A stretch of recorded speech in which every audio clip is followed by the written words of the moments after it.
नमस्कार दोस्तों, स्वागत है एक बार फिर से सबका बुक्स वाले भैया पर। मैं हूं अभिषेक। दोस्तों, साल खत्म हो रहा है। जी हाँ, calendar year 2025 is coming to an end और वक्त आ गया है जब मैं शेयर करूंगा आपके साथ मेरी 10 बेस्ट बुक्स जो मैंने इस साल पढ़ी। जी हाँ, ये वीडियो मैं हर साल के एंड में बनाता हूं और अपनी favourite books of the year discuss करता हूं। इस बार दो चेंजेस हैं इस वीडियो फॉर्मेट में। सबसे पहले मैं सिर्फ 10 बुक्स ले रहा हूँ और अक्सर मैंने पहले से ज़्यादा ली हैं, लेकिन इस बार मैंने चॉइस अपनी जो थोड़ी उसको और ज़्यादा स्ट्रिक्टली फॉलो करे कि सिर्फ टॉप 10 बुक्स आपके सामने रख रहा हूँ। और दूसरी बात, इस बार इत्तेफाक से इसमें कोई भी फिक्शन बुक नहीं है, जिन्हें सारी की सारी नॉन फिक्शन बुक्स हैं। It's just a matter of coincidence. मैंने ऑल्दो मैं वैसे भी ज़्यादा नॉन फिक्शन पढ़ता हूँ, पर मैंने फिक्शन भी पढ़ी है, लेकिन इत्तेफाक से इस बार इसमें कोई भी फिक्शन बुक की जगह नहीं बनी है। तो चलिए शुरू करते हैं मेरी 10 फेवरेट बुक्स ऑफ 2025। दोस्तों, पहली बुक है the anxious generation by Jonathan Haidt. जी हाँ, और ये बुक मैं कहूँगा कि ये वो बुक है जो हर पेरेंट को, इनफैक्ट मैं कहूँगा कि हर व्यक्ति को पढ़नी चाहिए। दोस्तों, ये बुक है हमारे बच्चों के बारे में, बच्चों के लिए। जॉनथन हाइट बताते हैं कि क्यों ये जनरेशन, करंट जनरेशन सबसे ज़्यादा एंग्शियस है, सबसे ज़्यादा डिप्रेस्ड है। ये जनरेशन जो अपना बचपन देख रही है, एक बहुत डिफरेंट वे में देख रही है और सबसे ज़्यादा मैं कहूँगा, वो कहते हैं कि प्रॉब्लम्स वाले फेज में है। क्या रीज़न है कि ये जनरेशन सबसे ज़्यादा एंग्शियस है, इसके बारे में वो बताते हैं। वो जाते हैं थोड़े समय पहले 2010 के अराउंड, जब कहते हैं कि स्मार्टफोन्स और सोशल मीडिया राइज पर हुए। हर किसी के हाथ में स्मार्टफोन आया, सोशल मीडिया आया, और उस वजह से उसके नेगेटिव इम्पैक्ट से वो कहते हैं कि हम देख रहे हैं कि जो बच्चों के भविष्य में बच्चों के साथ प्रॉब्लम्स आ रही हैं in terms of anxiety, unrealistic expectation at times and depression cases. Even बहुत से बच्चों में सुसाइडल टेंडेंसीज बढ़ रही हैं। वो बताते हैं कि 2010 के आसपास से ट्रेंड चेंज हुआ, जब वो टर्म यूज़ करते हैं प्ले बेस्ड चाइल्डहुड। जी हाँ, जिसको हम कहते हैं बचपन में बच्चे खेलते थे, प्ले बेस्ड चाइल्डहुड से हम बढ़ गए फ़ोन बेस्ड चाइल्डहुड की तरह। हमने देखा कि हर समस्या का जैसे समाधान ये है कि हमने बच्चे के हाथ में मोबाइल दे दिया, बाहर खेलना बंद हो गया, लगभग बच्चों की सोशल इंटरेक्शन कम हो गई और लगभग ना के बराबर हो गई, और सब कुछ जैसे स्मार्टफोन और सोशल मीडिया तक ही सीमित रह गया। वो बताते हैं कि इसका बहुत ज़्यादा नेगेटिव इम्पैक्ट है, स्पेशली बच्चों पर, और किस तरह से एंग्जाइटी, डिप्रेशन, इस तरह की गलत टेंडेंसीज बच्चों में बढ़ रही हैं। एक बहुत डिटेल्ड बुक, बहुत थॉरो रिसर्च के साथ वे फैक्ट्स रखते हैं, और मैं कहूँगा कि हर व्यक्ति को और ख़ास तौर पर हर पेरेंट को द एंग्शियस जनरेशन बुक ज़रूर पढ़नी चाहिए। दोस्तों, दूसरी बुक है who is raising a children by Rajiv Malhotra and Vijay Vishwanathan. कुछ हद तक आप कह सकते हैं कि पहले बुक से संबंधित ही है। जी हाँ, ये भी बुक बच्चों के बारे में है, और फिर से मैं कहूँगा कि सबको, स्पेशली पेरेंट्स को पढ़नी चाहिए। यहाँ पर राजीव जी और विजय जी बताते हैं कि किस तरह से इंडिया में ख़ास तौर पर जो चेंजेस हो रहे हैं in terms of the curriculum बच्चे पढ़ रहे हैं, क्या चीज़ें रेस कर रही हैं बच्चों को, सिर्फ स्कूल की और पेरेंट्स की अपनी एजुकेशन और कंपनी नहीं, बहुत से हिडन एजेंडास के थ्रू बच्चों को कम एज में ऐसी चीज़ें सिखाई जा रही हैं जो उनके लिए अप्रोप्रिएट नहीं है। It could be related to global problems, it could be related to sex education. एक तरफ आप कहेंगे कि इसमें गलत क्या है अगर बच्चों को ग्लोबल प्रॉब्लम्स के बारे में बताया जा रहा है या सेक्स एजुकेशन दी जा रही है। वहाँ पर वो कहते हैं कि बच्चों को बहुत कम एज से एक एक्टिविस्ट बताया जा रहा है, बजाय कि वो पढ़ाई पर फोकस करें, वो एक्टिविज्म की तरफ बढ़ रहे हैं। सेक्स एजुकेशन के बारे में कहते हैं कि बच्चों को सेक्स एजुकेशन से ज़्यादा सेक्सुअलिटी की एजुकेशन दी जा रही है। सेफ सेक्स, सेक्सुअल हाइजीन के बजाय उनको प्लेजर के बारे में पढ़ाया जा रहा है, और वो बताते हैं किस तरह की एजेंसीज इसमें इन्वॉल्व हैं और क्या कदम पेरेंट्स को उठाने चाहिए। इसके साथ साथ वो भारत के लिए कहते हैं कि ये ज़रूरी है कि भारत अपने ट्रेडिशनल एजुकेशन सिस्टम, वैदिक एजुकेशन सिस्टम पर फोकस करे, ना कि सिर्फ कम्प्लीटली वेस्टर्न एजुकेशन सिस्टम को। ये नहीं कहते कि वेस्टर्न एजुकेशन में सब कुछ गलत है, लेकिन जो एक वर्ल्ड व्यू बन रहा है, जो हम हर चीज़ को वेस्टर्न लेंस से देख रहे हैं, वो ये कहते हैं कि बच्चों के लिए सही नहीं है। और इंडिया को स्पेशली इंश्योर करना चाहिए कि बच्चे जो है वो अपने कल्चर, अपने इंडिजिनस सिस्टम्स को समझें और उसको फॉलो करें। दोस्तों, अगली बुक है ग्रेट पावर गेम्स, जो लिखी है research and analysis wing raw, यानी कि भारत की एक्सटर्नल इंटेलिजेंस एजेंसी के फॉर्मर हेड विक्रम सूद जी ने। जी हाँ, विक्रम सूद की बुक्स मेरे को निजी तौर पर बहुत पसंद आती हैं। इससे पहले की जो बुक थी, मैंने उसका भी एक रिव्यू करा था। ये बुक अगेन है जियोपॉलिटिक्स के बारे में, और ये बताती है कि किस तरह से जो पावर गेम्स शुरू से चली हैं, स्पेशली बाय वेस्टर्न कंट्रीज़, ख़ास तौर पर यूनाइटेड स्टेट्स ऑफ अमेरिका के द्वारा, किस तरह से वेस्टर्न वर्ल्ड ने वर्ल्ड को रूल करा है थ्रू देयर एक्टिविटीज़। और वैसी एक्टिविटीज़, ऐसी स्ट्रेटजीज़ हैं जो समाज के हर एंगल को अफेक्ट करती हैं। वो बताते हैं किस तरह से बिजनेसेस पर, फाइनेंसिंग पर, हर चीज़ पर उनकी एक पकड़ रही है और किस तरह से बहुत से गलत फैसले भी वेस्टर्न कंट्रीज द्वारा लिए गए हैं जो ओवरऑल विश्व के लिए, शांति के लिए कभी भी सही नहीं रहे हैं। उन्हें असंख्य एग्जांपल्स दिए हैं based on very thorough research कि किस तरह से बहुत सी वॉर्स, चाहे वर्ल्ड वॉर्स रही हों, बहुत से जो उसके बाद हमने मिलिट्री कॉन्फ्लिक्ट देखे हैं specially since second world war, वो किस तरह से मोर और लेस वेस्टर्न समाज की, स्पेशली अमेरिका की ही नीतियों का एक नतीजा रहे हैं टू मेक श्योर कि उनकी डोमिनेशन बरकरार रहे। इसके साथ साथ वो ये भी बताते हैं कि किस तरह से आने वाला समय बदल रहा है, किस तरह से चाइना एक शक्ति के रूप में उभर रहा है, लेकिन ओवरऑल अगर आप देखें तो जो सिनेरियो है वो एक तरह से आज भी डोमिनेशन वाला ही है और लगभग इसी तरह से रहने की उम्मीद है, क्योंकि और वेस्टर्न कंट्रीज के साथ साथ चाइना के भी इंपीरियल प्लान्स कुछ हद तक वैसे ही हैं। इसके साथ साथ उन्होंने 2 चैप्टर डेडिकेट करे हैं इंडिया पर कि किस तरह से इंडिया का इसमें क्या रोल रहा है अभी तक और आने वाले समय में भारत का क्या रोल होना चाहिए और स्पेशली इंडिया को क्या करना चाहिए टू मेक श्योर कि इंडिया का एक स्टेटस है, एक डोमिनेशन है, वो बढ़े और बनी रहे। तो जो लोग जियो पॉलिटिक्स में दिलचस्पी रखते हैं, मैं कहूँगा ये बुक जो विक्रम सूद की, विक्रम सूद जी की सारी ही बुक्स उनको ज़रूर पढ़नी चाहिए। दोस्तों नेक्स्ट बुक है अनशैकलिंग द एलिफेंट। ये लिखी है जाने माने कॉर्पोरेट लॉयर अनंत प्रसाद जी ने। जी हाँ, ये बुक लिखी है एक लॉयर ने, उनके लिए जो लॉ की बारीकियों को नहीं समझते हैं, लेकिन वो इस बुक के माध्यम से बताते हैं कि किस तरह से हमारा जुडिशियल सिस्टम और उसकी जो खामियां हैं वो भारत की तरक्की में, विकसित भारत बनने में एक बाधा उत्पन्न कर रही हैं। इंपॉर्टेंटली वो सिर्फ कमियां ही नहीं बताते, वो सारे इन प्रॉब्लम्स का सोल्यूशन भी देते हैं। जो कुछ मुख्य मुद्दे उन्होंने उठाए हैं वो, जैसे कि एग्जांपल के तौर पर सुप्रीम कोर्ट की जब हम बात करते हैं तो बताते हैं किस तरह से सुप्रीम कोर्ट ओवरबर्डन्ड है और किस तरह से एक डिवीजन वो सजेस्ट करते हैं, क्योंकि सुप्रीम कोर्ट का जो मेन काम है वो होता है कॉन्स्टिट्यूशन को इंटरप्रेट करना। तो कहते हैं वो कि किस तरह से सुप्रीम कोर्ट को 2 भागों में एक तरह से डिवाइड कर दीजिए, जिसमें एक तरफ वो काम करें जो उनका कोर काम है कॉन्स्टिट्यूशन से संबंधित और दूसरी तरफ जो कोर्ट ऑफ फाइनल अपील्स होता है। जब आप फाइनल अपील और कहीं नहीं होती, आप सुप्रीम कोर्ट जाते हैं, तो सबसे पहला काम कि उनको वो बर्डन कम करने के लिए इंस्टीट्यूशनली ये चेंजेस करने चाहिए। इसके साथ साथ वो बातें करते हैं AI से रिलेटेड कि किस तरह से मॉडर्न टेक्नोलॉजी को अडॉप्ट करके केसेस का जो बर्डन है वो कम कर सकते हैं, क्योंकि सभी जानते हैं कि भारत में करोड़ों केसेस जो हैं वो पेंडिंग हैं और कई एस्टिमेट्स कहते हैं कि आपको 250-300 साल से ज़्यादा लगेंगे यदि आप करंट पेस पर चलते हैं।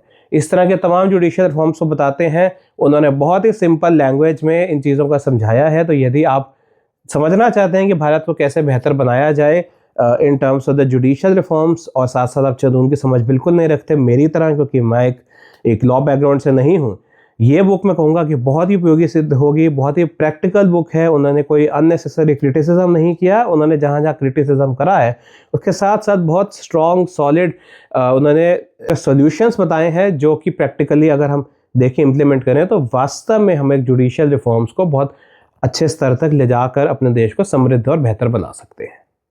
दोस्तों अगली बुक है स्वयं बोध एवं शत्रु बोध, Hindu view of the self in the world by Pankaj Saxena ji. जी हाँ, एक बहुत ही बेहतरीन किताब है हिंदुइज्म के बारे में, उसके चैलेंजेस के बारे में। और एक बात मैं पहले कहना चाहूँगा, यदि आप ये बुक इत्तेफाक से नहीं भी पढ़ते हैं तो इसमें एक चैप्टर है डाइवर्सिटी इन यूनिटी। जी हाँ, यूनिटी इन डाइवर्सिटी नहीं, डाइवर्सिटी इन यूनिटी। यदि आप एक चैप्टर पढ़ के हिंदू धर्म की एसेंस को समझना चाहते हैं तो आपको डेफिनेटली वो पढ़ना चाहिए। बहुत ही बेहतरीन किताब है। वो बताते हैं कि हिंदू वर्ल्ड व्यू जब हम देखते हैं तो एक है स्वयं बोध, यानी कि आप हिंदू धर्म को वास्तविक तौर पर समझें, क्या है हिंदू धर्म, क्या है उसके मायने। दूसरा शत्रु बोध, ऐसी सारी चीज़ें जो हिंदू धर्म के खिलाफ है। वो यहाँ पे ये एक पर्टिकुलर व्यक्ति को या किसी धर्म को या किसी बिलीफ सिस्टम को नहीं कहते जो भी ऐसी चीज़ जो हिंदू धर्म के लिए सही नहीं है उसको आप एक शत्रु के तौर पर देखें। तो ये एक कॉल नहीं है किसी और रिलीजन के लोगों को गलत सिद्ध करना, किसी और रिलीजियस प्रैक्टिस को गलत सिद्ध करना। इस बुक का जो सोल पर्पस है वो बेसिकली है कि एक हिंदू वास्तव में हिंदू धर्म को ढंग से समझे, हिंदू धर्म क्या है, उसके मायने क्या है और चैलेंजेस क्या है। बहुत ही इन डेप्थ स्टडी, बहुत ही डिटेल्ड स्टडी। और जैसा कि आप जो मेरे वीडियोस को फॉलो करते हैं वो जानते हैं, मैं हिंदुइज्म पर काफ़ी पढ़ता हूँ और इसमें मुझे कोई संदेह नहीं है, कोई डाउट नहीं है कहने में कि definitely one of the best books हैं जो हिंदू धर्म को समझने के पर्पस से लिखी गई है। दोस्तों नेक्स्ट बुक है the new world 21st century global order in India by Ram Madhav ji. हाँ, राम माधव जी एक जाने माने लेखक है। उनका RSS और भाजपा से काफ़ी गहरा लंबे समय से संबंध रहा है। एक बहुत ही फाइन बुक है जिसमें अगेन वो बताते हैं कि किस तरह से दुनिया अब बदल रही है, जियोपॉलिटिकली क्या क्या चेंजेस आ रहे हैं, चैलेंजेस आ रहे हैं। हिस्ट्री के कुछ एस्पेक्ट्स उन्होंने बहुत ही अच्छे डिटेल में बताए हैं। तो यदि आप समझना चाहते हैं कि पिछले कुछ दशकों में किस तरह से एक वेस्टर्न डोमिनेटेड ये दुनिया रही है, किस तरह से रही है, और आने वाले समय में क्या चेंजेस एक्सपेक्टेड हैं, खासतौर पर इंडिया को क्या करना चाहिए, अपने ट्रेडिशंस के साथ साथ इंडिया को किस तरह से एक मॉडर्न स्टेट बनकर आगे आना है। कुछ हद तक मैं कहूँगा कि जो एडवाइजेज हैं वो थोड़ी से कम है, उनका फोकस हिस्ट्री पर ज़्यादा है, but this is the way the book is structured, और कहीं भी बुक की उपयोगिता कम नहीं होती, क्योंकि जिस तरह से हिस्ट्री को उन्होंने कवर करा है वो बहुत ही काबिल तारीफ है। इसके साथ साथ बहुत से ऐसे एस्पेक्ट्स उन्होंने बताए हैं जो भारत को क्लैरिटी होनी चाहिए, जो भारत को फॉलो करना चाहिए, और जो मैं दूसरी बुक्स से कंपेयर करता हूँ तो काफ़ी मुझे वो रिकमेंडेशंस उनकी इंसाइटफुल लगी हैं। मोटे तौर पर यदि आप समझना चाहते हैं कि इस नई जियोपॉलिटिकल गेम में जो कि स्टिल वेस्टर्न डोमिनेटेड है, किस तरह से चेंज हो रही है और किस तरह से भारत को आगे अपने कदम बढ़ाने चाहिए, तो ये एक बुक है जो मैं स्ट्रांगली रिकमेंड करूँगा। दोस्तों अगली बुक है many shades of saffron by Chandrachur Ghosh ji. जी हाँ, ये बुक है आरएसएस के बारे में, और जैसा कि आप जानते हैं 2025 में आरएसएस राष्ट्रीय स्वयंसेवक संघ के 100 वर्ष पूरे हुए हैं। जी हाँ, आरएसएस एक ऐसा इंस्टीट्यूशन है जिसके बारे में आप देखेंगे भारत में हर किसी का एक ओपिनियन है, और आम तौर पर ये ओपिनियन बहुत एक्सट्रीम रहते हैं। यदि आप या तो आप संघ के बहुत बड़े प्रशंसक होते हैं या बहुत बड़े क्रिटिक होते हैं। ऐसे में एक ऐसी बुक ढूंढना जो कि बहुत हद तक न्यूट्रल टोन में आपको बता सके कि वास्तव में आरएसएस क्या है आरएसएस का इतिहास, क्या है उसका लाइकली फ्यूचर। चंद्रचूड़ घोष जी ने उस गैप को फिल करा है और एक ऐसी किताब लिखी है जो हर मायने में आप देखेंगे कि एक बहुत ही न्यूट्रल किताब है। उन्होंने 100 वर्षों की संघ की गाथा को, जो कि हालांकि वो खुद कहते हैं कि एक बुक में तो सब कुछ बता पाना संभव नहीं है, लेकिन अगर किसी का मैं कहूँगी एक बहुत ही सफल प्रयास किया है एक बुक में, एक 300-400 पेज की बुक में संघ को समझाने का, समझने का, तो निस्संदेह चंद्रचूड़ घोष जी की बुक ने वो किया है। इसमें उन्होंने ओपिनियंस पर फोकस नहीं करा है, उन्होंने अपने पर्सनल ओपिनियंस को नहीं आगे रखा है कि वो क्या समझते हैं संघ के बारे में या मोटे तौर पर कैसा समझा जाता है संघ को। उन्हें क्रोनोलॉजिकली संघ की शुरुआती समय से लेकर अभी तक का संघ का जो सफ़र रहा है उसको क्रोनोलॉजिकल नैरेटिव के तौर पर समझाया है। वो बताते हैं किस तरह संघ की शुरुआत हुई, जो संघ के फाउंडर थे वो किन किन लोगों से इन्फ्लुएंस थे, कैसे उनको लगा कि उन्हें एक ऐसी ऑर्गेनाइजेशन बनानी चाहिए। इसके बाद हेडगेवार के बाद MS गोलवालकर जी जो दूसरे सरसंघचालक थे, उनके समय में संघ का कैसे विकास हुआ, और गोलवालकर जी के बाद के फेस में जब भारतीय जनता पार्टी का भी उदय हुआ और वो काफ़ी एक्टिव हुई पॉलिटिक्स में, इन फेजेस के तौर पर माध्यम से उन्होंने संघ की 100 साल के इतिहास को आपके सामने रखा है। इस बुक में आपको हर इन्फॉर्मेशन नहीं मिलेगी, और जो जैसा कि चंद्रचूड़ घोष जी ने बुक के शुरुआत में ही कहा कि उनका पर्पस है भी नहीं, पर उनका पर्पस है एक बहुत ही न्यूट्रल वे में आरएसएस को समझना और समझाना, और मैं कहूँगा कि वो अपने उस उद्देश्य में पूरी तरह से सफल है। तो यदि आप एक बहुत अच्छा प्राइमर चाहते हैं, एक नॉन पार्टीसन अनबायस्ड अप्रोच चाहते हैं संघ के बारे में, तो इस किताब को ज़रूर पढ़िए। दोस्तों अगली बुक है not just Kohinoor by Amit Agarwal. अब जब हम इतिहास की बात करते हैं, और यदि मैं आपसे कहूँ कि भारत के इतिहास के बारे में कुछ बताइए, तो आप बात करेंगे किसी हिस्टोरिकल इवेंट की, किसी युद्ध की, किसी नेता की, किसी राजा की।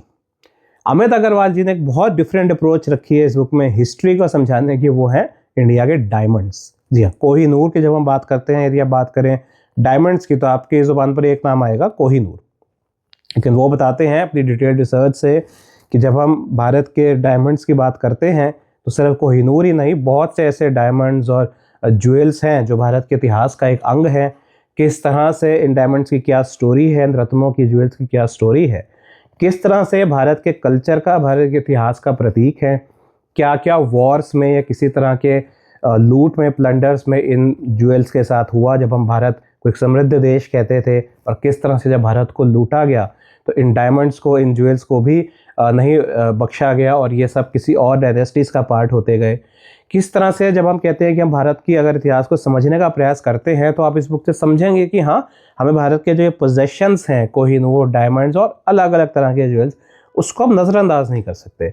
इसके साथ साथ ही वो ये केस भी बताते हैं कि किस तरह से अपने कल्चरल प्राइड को अगर हम रिस्टोर करने की बात करते हैं, अपनी आइडेंटिटी को, अपने इतिहास को, तो किस तरह से ये डायमंड, ये चीज़ें हमारे पास होनी चाहिए। अक्सर आप देखते हैं कोहिनूर डायमंड को वापस लाने की बात होती है, लेकिन हिस्ट्री का एक ऐसा एस्पेक्ट है जो ज़्यादातर लोगों ने, मैं कहूँगा, सोचा नहीं होगा।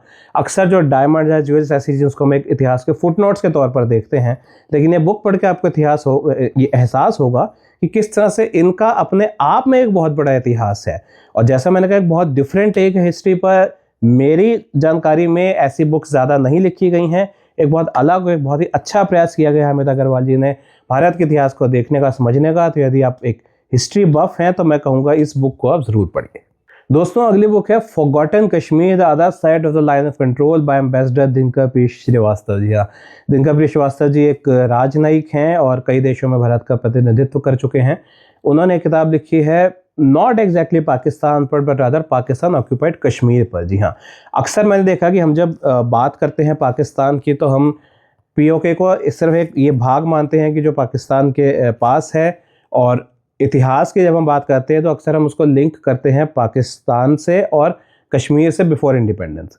बहुत से इतिहासकार अक्सर इस बात पर ध्यान नहीं देते कि पीओके में 1947 के बाद से क्या हुआ। One of its own kind book, और मैं कहूँगा कि बहुत मैं हैरान था एम्बेसडर श्रीवास्तव की डेप्थ को देखकर जब मैंने इस बुक को पढ़ा कि 1947 से जब से पाकिस्तान ने कब्जा किया भारत के कश्मीर पर, क्या क्या चेंजेस वहाँ पर हुए, किस तरह से लॉज, जो रिफॉर्म, जो कॉन्स्टिट्यूशनल चेंजेस इंट्रोड्यूस किए गए, किस तरह से अक्सर जब नैरेटिव में पढ़ते हैं कि पाकिस्तान ऑक्यूपाइड कश्मीर में भी जो कश्मीरी हैं वो कहा जाता है कि वो भी पाकिस्तान के नज़रिए से, रवैये से खुश नहीं हैं। किस तरह से उस ऑक्यूपाइड कश्मीर ने पाकिस्तान को शेप करा है और पाकिस्तान की क्या क्या नीतियाँ रही हैं कश्मीर के उस भाग को लेकर। जैसा मैंने कहा, अपनी one of a kind book है, बहुत ही डेप्थ में, बहुत ही डिटेल में ओरिजिनल सोर्सेज को यूज़ करके एम्बेसडर श्रीवास्तव ने इस बुक को लिखा है। यदि आप दिलचस्पी रखते हैं भारत, पाकिस्तान और कश्मीर मुद्दे पर, इस बुक को पढ़े बिना आप ये नहीं कह सकते कि आप पाकिस्तान और कश्मीर इशू को समझते हैं। एक must read book for any history और जियोपॉलिटिकल बफ। दोस्तों, अगली बुक भी एम्बेसडर श्रीवास्तव की है, Pakistan ideology, strategies and interest. इसमें उनका फोकस है पाकिस्तान पर, पाकिस्तान की क्रिएशन से लेकर क्या हालात जिससे पाकिस्तान बना से लेकर अभी तक का पाकिस्तान। तो जैसे मैंने कहा, पिछली बुक थी it was focus solely on PoK, Pakistan occupied Kashmir. ये बुक दिखाती है पाकिस्तान के बारे में, और आप देखते हैं किस तरह से जो कुछ कैरेक्टरिस्टिक्स हैं कि पाकिस्तान ज़्यादातर एक मिलिट्री रूल में रहा है, क्या क्या वो दिक्कतें हैं पाकिस्तान में जिसकी वजह से आज हम देखते हैं कि पाकिस्तान जिस स्टेट में उसके क्या रीजंस हैं, चाहे वो पाकिस्तान की इकॉनमी हो, चाहे पाकिस्तान की वो लीडरशिप हो, पाकिस्तान की मिलिट्री लीडरशिप हो, पाकिस्तान का जो ऑब्सेशन रहा है इंडिया के साथ, भारत के साथ, इसके साथ साथ चाइना की जब वो इन्फ्लुएंस देखते हैं उसके क्या मायने हैं पाकिस्तान पे, और पाकिस्तान के साथ साथ पाकिस्तान और इंडिया के संबंधों को लेकर। अगेन एम्बेसडर श्रीवास्तव ने एक बहुत इन डेप्थ, बहुत डिटेल्ड बुक लिखी है, और जैसा मैंने कहा कि मेरे को इसी साल में इन बुक के बारे में पता चला, और समवन जिसने बहुत सी बुक्स पढ़ी हैं पाकिस्तान पे, मैं कहूँगा कि both this books carried lot of insights. इसमें से मुझे बहुत कुछ ऐसा पता चला जो और बुक्स के माध्यम से नहीं पता चला था। तो जो भी दिलचस्पी रखते हैं इन विषयों पर, मैं कहूँगा ये तो ऐसी बुक्स है जो डेफिनेटली एक मस्ट रीड है। तो दोस्तों, ये थी टॉप 10 बुक्स ऑफ 2025। मैं उम्मीद करता हूँ आपको ये वीडियो पसंद आया होगा। इस वीडियो में फीडबैक दीजिए, अपनी फेवरेट बुक्स के बारे में बताइए। 2026 में मुझे क्या पढ़ना चाहिए, क्या आप चाहते हैं मैं पढ़ूँ और शेयर करूँ, वो बताइए। मैं फिर मिलूंगा आपसे 2026 में। तब तक के लिए बहुत बहुत धन्यवाद, and wish you all a very happy and prosperous new year 2026। Thank you.